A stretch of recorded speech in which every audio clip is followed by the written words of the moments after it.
Hola de nuevo. La química es la ciencia que estudia la transformación de las moléculas.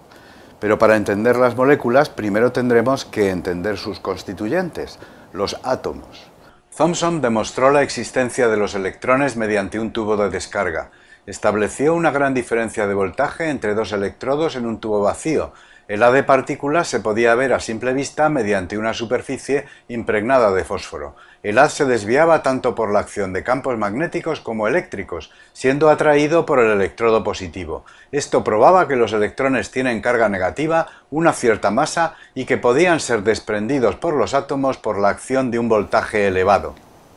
Que los átomos poseen un núcleo muy pequeño y cargado positivamente es algo que demostró Rutherford con su famoso experimento. En él utilizó una fuente de partículas cargadas positivamente, denominadas alfa, obtenidas a partir de un material radiactivo, y las dirigió hacia una finísima lámina de oro.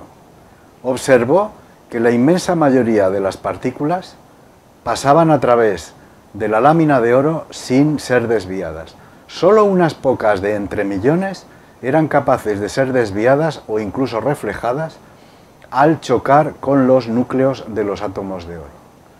Por tanto, el átomo no es una mezcla de partículas tipo pudding, sino que posee un núcleo cargado positivamente que ocupa una posición central y alrededor de él se encuentran los electrones cargados negativamente orbitando en la periferia.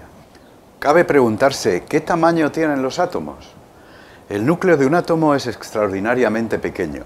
A escala humana, si consideramos un átomo del tamaño total de un campo de fútbol, el núcleo estaría en el punto central y no sería más grande que una cabeza de alfiler. Dicho de otra manera, si consideramos un núcleo del tamaño de un balón de fútbol, entonces el átomo tendría un tamaño de varios miles de campos de fútbol.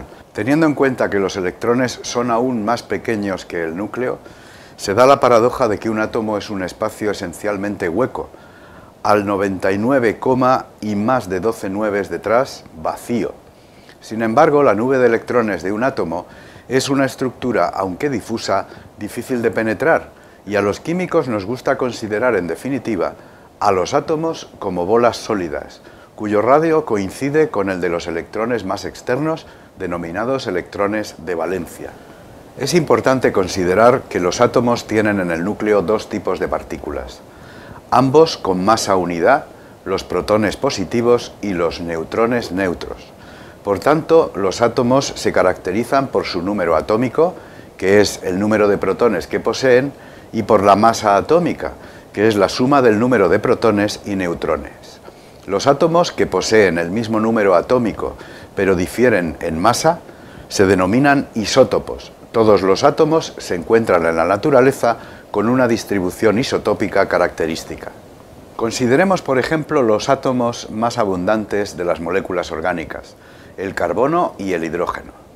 El carbono se encuentra en la naturaleza en tres isótopos fundamentales: el carbono 12 al 98,9%, el carbono 13 al 1,1% y una pequeñísima cantidad del orden del 1 por 10.000 millones de carbono 14. A pesar de esta mínima proporción, el carbono 14 es famoso por ser radiactivo y es el que sirve para determinar la antigüedad de artefactos prehistóricos. Todos los isótopos del carbono tienen 6 protones en el núcleo. El carbono 12, carbono 13 y carbono 14 tienen respectivamente 6, 7 y 8 neutrones además. El carbono 13, a pesar de ser solo un 1,1% abundante, está presente en todas las moléculas orgánicas y se usa en determinadas técnicas como la resonancia magnética nuclear para averiguar precisamente la estructura molecular. El hidrógeno tiene 3 isótopos también. El hidrógeno 1 es el normal y más abundante. El hidrógeno 2 es denominado deuterio y su abundancia natural es muy pequeña, apenas el 1 por 10.000. El hidrógeno 3 es denominado tritio, es radiactivo y solo se detecta a nivel de las ultratrazas. El deuterio es un átomo que se utiliza mucho en química. Es relativamente fácil enriquecer el agua con deuterio. De hecho, las centrales nucleares utilizan miles de litros de agua pesada, que es como se llama al agua que contiene más del 99% de sus hidrógenos como deuterios. Los átomos son neutros en principio, es decir, por cada protón en el núcleo hay un electrón en la periferia.